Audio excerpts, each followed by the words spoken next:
Hi అండి, అందరికీ నమస్కారం. Welcome back to my channel. ఇప్పుడే అందిన వార్త అండి.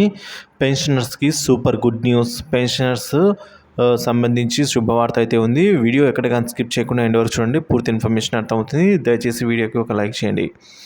ఇక విషయం ఏంటంటే, పెన్షనర్స్కు ప్రభుత్వం నుంచి గుడ్ న్యూస్. 70 ఏళ్లకు పైబడిన పెన్షన్దారులకు, కుటుంబ పెన్షన్దారులు కానీ, లేదా ఫ్యామిలీ పెన్షన్ లేదా సర్వీస్ పెన్షన్దారులు అయితేనేమి, ఎవరు సర్వీస్ పెన్షన్ కానీ, ఫ్యామిలీ పెన్షనర్ కానీ, రాష్ట్ర ప్రభుత్వం అనేది శుభవార్త చెప్పింది. పే రివిజన్ కమిషన్ సిఫార్సుల మేరకు అదనపు పెన్షన్ ఇవ్వాలని నిర్ణయించింది. ఇదివరకు ఆల్రెడీ ఇచ్చేవారు, ఇంకా పెంచాలి అని అయితే నిర్ణయం తీసుకోవడం జరిగింది. 70 నుంచి 75 ఏళ్ళు లోపు ఉండే వారికి బేసిక్ పైన 15% పెన్షన్ అడిషనల్గా అయితే రావడం జరుగుతుంది. 75 ఏళ్ళ నుంచి 80 ఏళ్ళు ఉన్న వారికి 20%, 80 నుంచి 85 ఏళ్ళు ఉన్న వారికి 30%,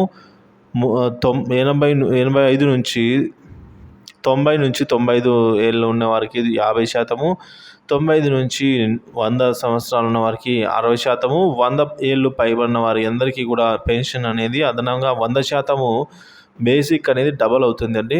అలా ఇవ్వాలని అయితే నిర్ణయం తీసుకోవడం జరిగింది. ఇది తెలంగాణ ప్రభుత్వం అయితే నిర్ణయం తీసుకుందండి. సో అలాగే ఏపీ ప్రభుత్వం కూడా ఇదే విధంగా నిర్ణయం తీసుకోవడానికి మన పెన్షనర్ సంఘాలు వీళ్ళు కనుక ఏపీ ప్రభుత్వాన్ని అభ్యర్థించినట్లయితే ఏపీలో కూడా వెంటనే ఈ విధంగా అమలు చేయడానికి అయితే అవకాశాలు అయితే లేకపోలేదు. కొత్త ప్రభుత్వం ఉద్యోగం మరియు పెన్షనర్స్ మీద సానుకూలంగా స్పందించడం వల్ల ఆల్రెడీ పక్క రాష్ట్రంలో పెంచారు కాబట్టి తప్పనిసరిగా 100% మన దాంతో కూడా పెంచడానికి అవకాశం అయితే ఉంది ఫ్రెండ్స్. కాబట్టి వీడియోని లైక్ చేయండి, షేర్ చేయండి.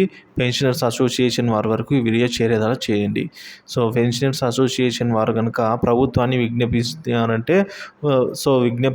వారు కనుక ఖచ్చితంగా దీన్ని అమలు చేయడానికి అవకాశం అయితే ఉంది. Thank you for watching this video. Please like, share, subscribe my channel.